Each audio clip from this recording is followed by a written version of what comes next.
Good morning વિદ્યાર્થી મિત્રો. સો last લેક્ચરની અંદર આપણે દાખલા નંબર 2.17 સુધી કમ્પ્લીટ 16 સુધી કમ્પ્લીટ કર્યું હતું. આપણે 17મો દાખલો આવ્યા છીએ, બરાબર. અને 17મો દાખલો આપણને શું કહે છે કે પરમાણવીય હાઇડ્રોજનની બામર શ્રેણીમાંથી સૌથી લાંબા સંક્રમણ માટેની તરંગ લંબાઈ ગણો. બરાબર. આપણો દાખલા નંબર 2.17. ઓકે, તો સૌથી પહેલાં તો તમારે એ જોવાનું રહે કે બામર શ્રેણી, એના માટેનો પહેલાં તો ફોર્મ્યુલા તો આપણે શું લખીશું કે ન્યુ બાર બરાબર 109,677 1/n1 square -1/n2 square centimetre inverse. Okay, તો બામર શ્રેણી માટે શું હતું યાદ કરો.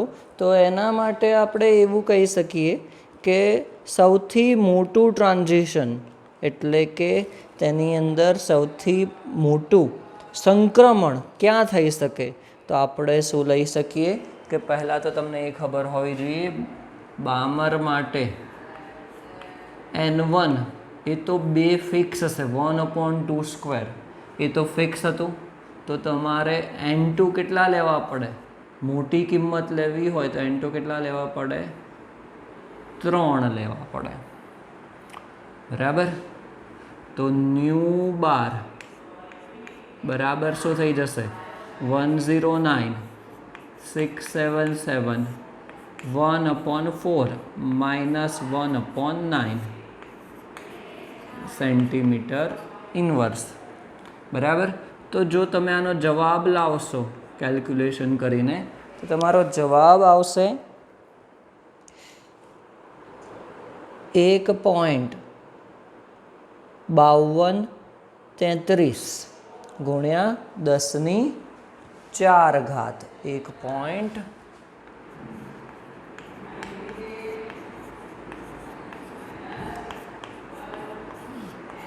1.4 સેન્ટીમીટર ઇન્વર્સ.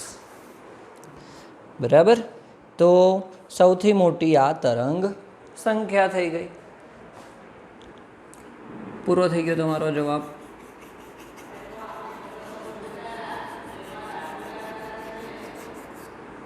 ઓકે, સિમ્પલ દાખલો હતો.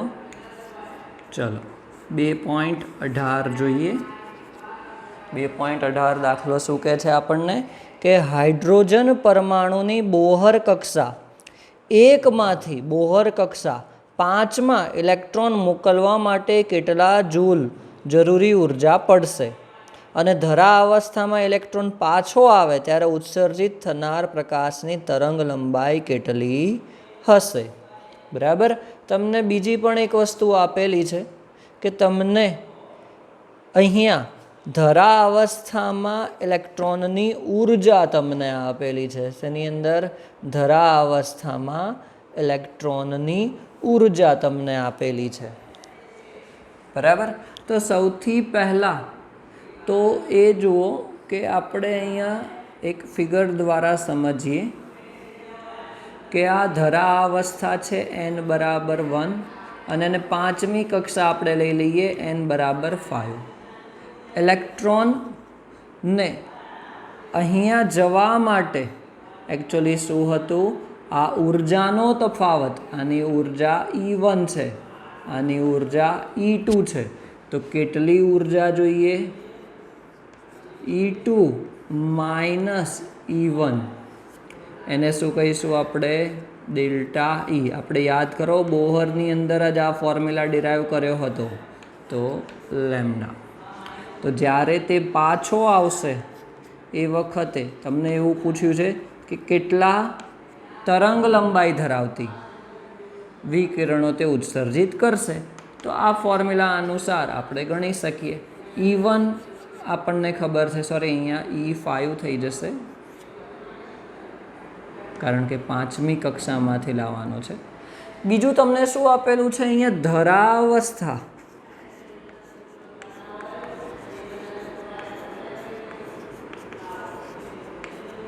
એટલે કે E1 તમને આપેલો છે. E1 કેટલો આપેલો છે? -2.18 ગુણ્યા 10⁻11 -2.18 ગુણ્યા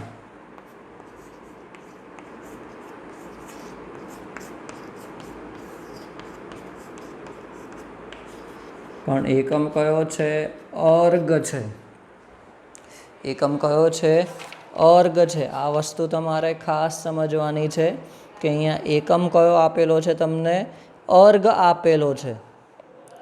ઓકે. અને તમને શું પૂછેલું છે? કેટલા જૂલ ઉર્જા જોઈશે. બરાબર? કેટલા જૂલ ઉર્જા જોઈશે. ઓકે. તો 1 જૂલ બરાબર 10⁻7 અર્ગ થાય. આ યાદ રાખજો. તો આને આપણે હવે જૂલમાં ફેરવવું હોય તો એનો આન્સર શું આવશે? E1 બરાબર -2.18 ગુણ્યા 10⁻18 જૂલ થઈ જશે. તો આપણને પહેલી કક્ષાની ઉર્જા જૂલમાં મળી ગઈ. હવે 5મી કક્ષાની ઉર્જા E5, તો આપણો ફોર્મ્યુલા છે એ જ મૂકવાનો છે કે -2.18 ગુણ્યા 10⁻18. હાઇડ્રોજન માટે Z1 થશે અને ભાગ્યા n², 5મી કક્ષા માટે 25. તો પછી આનો જવાબ આવશે તમારો, કેલ્ક્યુલેશન આપણે કરીએ તો પછી એનો જવાબ આવશે 2.18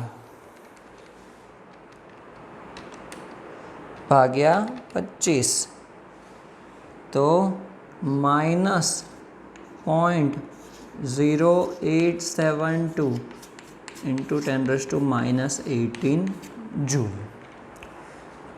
બરાબર? તો E5 મળી ગયું, E1 મળી ગયું. તમારા ક્વેશ્ચન અનુસાર તમારે ઉર્જાનો તફાવત લેવો પડશે. E5 -E1, એને શું કહીશું આપણે? ડેલ્ટા E કહીશું. બરાબર? તો ઉર્જાનો તમે તફાવત લો. આ તમારું E5 છે, આ શું છે? E1 છે, જે આપણે જૂલમાં પણ શોધેલું છે. તો એ ઉર્જાનો તફાવત તમારો આવશે 2.09 ગુણ્યા 10ની, આનો ઉર્જાનો તફાવત આવશે 2.09 ગુણ્યા 10⁻18 જૂલ. ઓકે. એ કેલ્ક્યુલેશન જાતે કરવાની છે. ઉર્જાનો તફાવત મળી ગયો અને તમને શું કીધું છે? ફાઇનલી એની તરંગ લંબાઈ શોધવાની છે કે કેટલી તરંગ લંબાઈવાળા કિરણો ઉત્સર્જિત થશે. તો આપણો આ ફોર્મ્યુલા છે. આ કિંમત અહીંયા મૂકી દો. H તમને ખબર છે, C ખબર છે, તો પછી લેમ્ડાની કેલ્ક્યુલેશન તમે જાતે કરી શકો. ઓકે. સિમ્પલ દાખલો હતો. ચલો નેક્સ્ટ આપણે જોઈએ દાખલા નંબર 19 કે હાઇડ્રોજન પરમાણુની ઇલેક્ટ્રોન ઉર્જા તમને -2.18 ગુણ્યા 10⁻18 પ્રતિ n² જૂલ વડે દર્શાવી છે. તો n બરાબર 2 કક્ષામાંથી ઇલેક્ટ્રોનને સંપૂર્ણપણે દૂર કરવા માટે કેટલી ઉર્જાની જરૂર પડે? અને આ સંક્રમણ માટે સૌથી વધુ તરંગ લંબાઈ સેન્ટીમીટરમાં કેટલી હશે? બરાબર? ચલો 2.19. તો ઇલેક્ટ્રોન રહેલો છે n બરાબર કઈ કક્ષા તમને કીધી છે? બીજી કક્ષા કીધેલી છે. n બરાબર બીજી કક્ષા, તમારે એને મુક્ત કરવાનો છે, બરાબર. એનો મતલબ એ થયો કે તમારે n બરાબર કઈ કક્ષા લેવી પડશે તો મુક્ત થઈ જશે, તો ઇન્ફાઇનાઇટ, બરાબર. તો E2 તમને આપેલો છે કે -2.18 ગુણ્યા 10⁻18 ભાગ્યા શું થઈ જશે, 4 થઈ જશે. ઓકે, આટલા જૂલ ઉર્જા થશે. અને E ઇન્ફાઇનાઇટ શું થઈ જશે, ભાગ્યા ઇન્ફાઇનાઇટ આવશે, તેનો જવાબ શું આવશે, 0 જૂલ આવશે. શું આવશે, 0 જૂલ. તો પછી તફાવત ઇલેક્ટ્રોનને મુક્ત કરવા માટે, હંમેશા યાદ રાખજો, ઇલેક્ટ્રોનને સંપૂર્ણપણે મુક્ત કરવા માટે તમારે કક્ષા કઈ લેવી પડશે, અનંત લેવી પડશે. તો આનો જવાબ શું આવશે, પ્લસ થઈ જશે 2.18 ગુણ્યા 10⁻18 ભાગ્યા 4 જૂલ. આ જવાબ આવશે. આ શું થઈ ગયું, ડેલ્ટા E થઈ ગયો. હવે તમારે તરંગ લંબાઈ શોધવાની છે, તો એ જ ફોર્મ્યુલા, ડેલ્ટા E બરાબર hc બાય લેમ્ડા. h ખબર છે, c ખબર છે, ડેલ્ટા E આપણને મળી ગયો, તો લેમ્ડા તમે શોધી શકો, બરાબર. 18 અને 19 ઓલમોસ્ટ સિમિલર જેવા જ દાખલા હતા. ચલો, એ પછી 20મો દાખલો જુઓ. 20મો દાખલો પણ એકદમ સિમ્પલ છે. તમને એવું કીધું છે કે 2.05 ગુણ્યા 10⁷ મીટર પ્રતિ સેકન્ડના વેગથી ઘૂમતા ઇલેક્ટ્રોનની તરંગ લંબાઈ ગણો, બરાબર. તમને વેગ આપેલો છે અને એની તરંગ લંબાઈ તમારે શોધવાની છે. કેટલો વેગ આપેલો છે, તો 2.05 ગુણ્યા 10⁷ મીટર પ્રતિ સેકન્ડ છે, બરાબર. તો લેમ્ડા બરાબર h/mv, જે દ બ્રોગલીનો સિદ્ધાંત હતો, વેગ અને તરંગ લંબાઈનો સંબંધ દર્શાવતું સૂત્ર હતું, બરાબર. કિંમત જ મૂકવાની છે. m એટલે ઇલેક્ટ્રોનનું દળ, એ તો આપણને ખબર છે, 9.11 ગુણ્યા 10⁻31 કિલોગ્રામ થાય. v આપણને આપેલો છે, h ખબર છે, તો લેમ્ડાની ગણતરી તમે કરી શકો, સિમ્પલ છે. ચલો, 2.21. ઇલેક્ટ્રોનનું દળ 9.1 ગુણ્યા 10⁻31 કિલોગ્રામ છે. જો તેની ગતિજ ઉર્જા 3 ગુણ્યા 10⁻25 હોય તો તેની તરંગ લંબાઈ ગણો, બરાબર. તમને ગતિ ઉર્જા કેટલી આપેલી છે, એનો ફોર્મ્યુલા થાય 1/2 mv². કેટલી આપેલી છે ગતિ ઉર્જા, તો 3 ગુણ્યા 10⁻25 જૂલ. ઓકે, ચલો. ઇલેક્ટ્રોનનું દળ તમને ખબર છે, તમારે તરંગ લંબાઈ શોધવાની છે. એની તરંગ લંબાઈ કેટલી હશે, તો એમાં આ જ ફોર્મ્યુલા આવશે જે ઉપરના દાખલામાં આપણે જે વાપર્યો છે, એ જ ફોર્મ્યુલા. લેમ્ડા બરાબર h/mv. દળ ખબર છે આપણને ઇલેક્ટ્રોનનું, h પ્લાન્કનો અચળાંક છે એ પણ ખબર છે. જો v ખબર પડી જાય તો આપણે તરંગ લંબાઈ શોધી શકીએ. એના જ માટે તમને ગતિ ઉર્જા આપેલી છે. ગતિ ઉર્જાનો ફોર્મ્યુલા થાય 1/2 mv². તો તમે આના ઉપરથી v શોધી શકો. v કેટલો થઈ જશે, 2 ગુણ્યા 3 ગુણ્યા 10⁻25 ભાગ્યા m, અને સ્ક્વેર છે એને દૂર કરીશું તો જમણી બાજુ શું આવી જશે, અંડરરૂટ આવી જશે. v મળી જાય આપણને, વેગ મળી જાય. એના પછી તો આપણો ફોર્મ્યુલા છે h બરાબર લેમ્ડા બરાબર h/mv, બરાબર. સિમ્પલ છે દાખલો, એકદમ નાનો જ દાખલો છે. કેલ્ક્યુલેશનમાં ભૂલ થવી જોઈએ નહીં. કેલ્ક્યુલેટર તમારી પાસે છે, એનો સરખી રીતે ઉપયોગ કરો. બરાબર. ચલો, ત્યારબાદ આપણે આગળ વધીએ. 2.21 થયું, એના પછી 2.22 જોઈએ.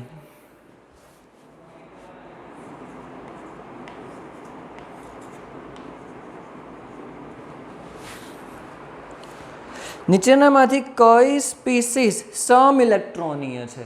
સમઇલેક્ટ્રોનીય એટલે કે એની અંદર ઇલેક્ટ્રોનની સંખ્યા સમાન હશે. ઇલેક્ટ્રોનની સંખ્યા કેવી હશે? સમાન હશે. બરાબર. તો સિમ્પલ દાખલો છે, હોમવર્કમાં તમારે ઇલેક્ટ્રોનની સંખ્યા ગણવાની છે કે ઇલેક્ટ્રોનની સંખ્યા કોની કોની એક સમાન છે, એ તમારે ભેગા કરીને લખવાનું છે. પરમાણુ ક્રમાંક ખબર હોય એના આધારે તમે ઇલેક્ટ્રોન ગણી શકો, પરંતુ અહીંયા ખાસ ધ્યાન રાખવાનું છે કે જુઓ, ધન વીજભાર આપેલા છે, ઋણ વીજભાર આપેલા છે. બરાબર. ધન વીજભાર હોય, જેટલા ધન વીજભાર હોય એટલા પરમાણુ ક્રમાંકમાંથી ઇલેક્ટ્રોન ઓછા થાય. જેટલા ઋણ વીજભાર હોય એટલા પરમાણુ ક્રમાંકમાંથી ઇલેક્ટ્રોન વધે. ફોર એક્ઝામ્પલ, સિમ્પલ આપણે હું તમને 2 લઈ લઉં છું કે અહીંયા સોડિયમ આપેલો છે +1 કરીને. ચલો, સોડિયમનો પરમાણુ ક્રમાંક 11 છે. બરાબર. તો 11 ઇલેક્ટ્રોન હોવા જોઈએ સોડિયમની અંદર પરમાણુ ક્રમાંક અનુસાર, પણ વીજભાર કયો છે? +1. તો ઇલેક્ટ્રોન અને પ્રોટોનની સંખ્યા સમાન હોય તો તટસ્થ બને, વીજભાર આવે નહીં. પણ +1 થયો એટલે કે ધન વીજભાર વધ્યો. એનો મતલબ કે એક ઇલેક્ટ્રોન ઓછો હશે તો +1 થયું, તો ઇલેક્ટ્રોનની સંખ્યા કેટલી થઈ જશે? 10. એ જ રીતે S-2 તમને આપેલું છે. સલ્ફરનો પરમાણુ ક્રમાંક 16 છે. 16 ઇલેક્ટ્રોન અને 16 પ્રોટોન હોય તો તટસ્થ બને, પણ -2 વીજભાર. એનો મતલબ કે 2 ઇલેક્ટ્રોન વધારે હશે એની અંદર, તો કેટલા થઈ ગયા? 18 ઇલેક્ટ્રોન. તો આ રીતે તમારે ઇલેક્ટ્રોનની સંખ્યા જોવાની છે, અને એમ સમઇલેક્ટ્રોનીય જેની અંદર પણ સરખા ઇલેક્ટ્રોન હોય એને તમારે ભેગા કરીને લખવાના છે. સિમ્પલ છે દાખલો. ચલો, 2.23.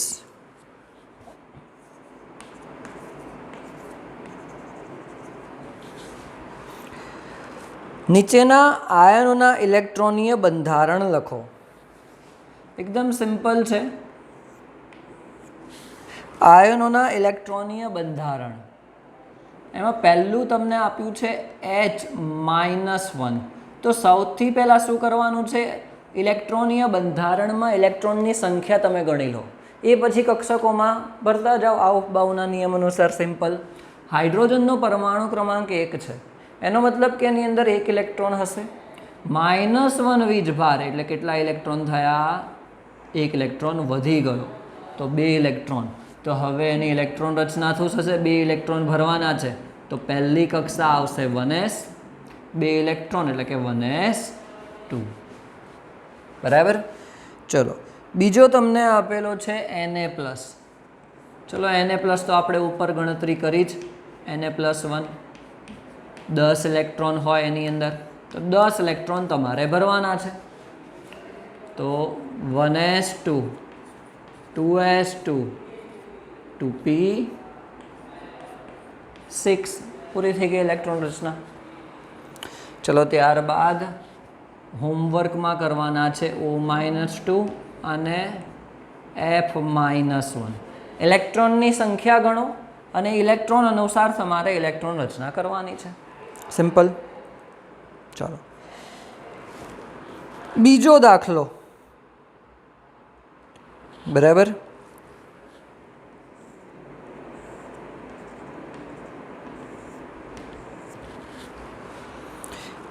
જો તત્વના સૌથી બહારના ઇલેક્ટ્રોનને દર્શાવેલા છે કે સૌથી છેલ્લો ઇલેક્ટ્રોન કયો હશે એ બતાવેલું છે, અને તેના આધારે તત્વનો પરમાણવીય ક્રમાંક નક્કી કરવાનો છે.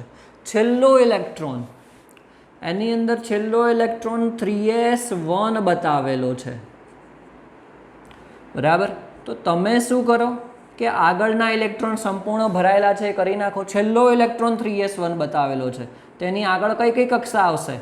1sમાં 2 હશે, 2sમાં 2 હશે, 2pમાં 6 હશે અને પછી 3s આવશે, એની અંદર 1 છે. તો પછી ટોટલ કેટલા ઇલેક્ટ્રોન થયા? 2, 4, 10 અને 11 ઇલેક્ટ્રોન. 11 ઇલેક્ટ્રોન એટલે કે એનો પરમાણુ ક્રમાંક શું હશે? પરમાણુ ક્રમાંક થયો 11. બરાબર, ઇલેક્ટ્રોનની સંખ્યા એ જ પરમાણુ ક્રમાંક છે.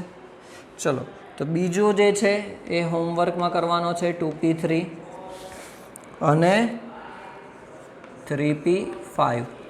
એની આગળની કક્ષામાં સંપૂર્ણ ઇલેક્ટ્રોન ભરી દો. ઇલેક્ટ્રોનની કક્ષકોનો ક્રમ તો આપણે શીખવાડેલો છે, એના આધારે કક્ષકોમાં ઇલેક્ટ્રોનનો ક્રમ ભરો. ત્યારબાદ તમે જો કેટલા ઇલેક્ટ્રોન થાય છે, જેટલા ઇલેક્ટ્રોન એટલો એનો પરમાણુ ક્રમાંક. ચલો, ત્યારબાદ ત્રીજો ક્વેશ્ચન છે એ આપણે છેલ્લે જોઈશું. એક ટોપિક એક્સ્ટ્રા થોડો ચલાવવો પડશે એના માટે. બરાબર, આપણે ત્રીજો ક્વેશ્ચન છે એ લાસ્ટમાં જોઈશું, એ બાકી રાખજો. સિમ્પલ જ છે પણ પછી જોઈશું આપણે. ચલો, દાખલા નંબર 2.24. જી કક્ષકોને માન્ય રાખે તે માટે એનનું સૌથી ઓછું મૂલ્ય શું હશે? તો યાદ કરો કે એન અને એલ માટે મૂલ્ય એન બરાબર 1 હોય તો એની અંદર એસ કક્ષા જોવા મળતી હતી. એન બરાબર 2 હોય